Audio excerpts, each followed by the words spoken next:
Hi, my name is Natika, and today I've got two very similar phrases for you. In the end and at the end.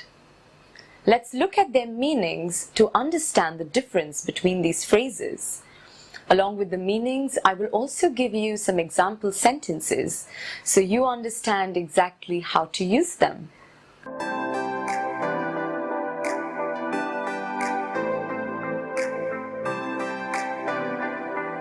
The phrase "in the end" means eventually or finally. Here are some example sentences of its usage.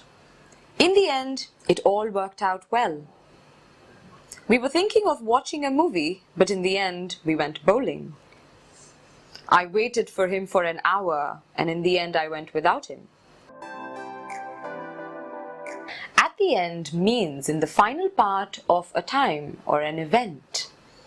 Please remember that at the end is followed by the preposition of to indicate that we're talking about the end of something.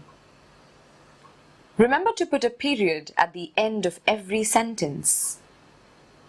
We will fly out of London at the end of the trip.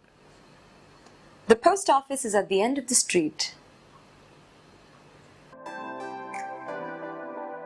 At the end of is also used in the following idiomatic expressions. At the end of the day.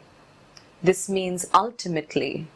For example, of course I'll hear you out, but at the end of the day, it's my decision.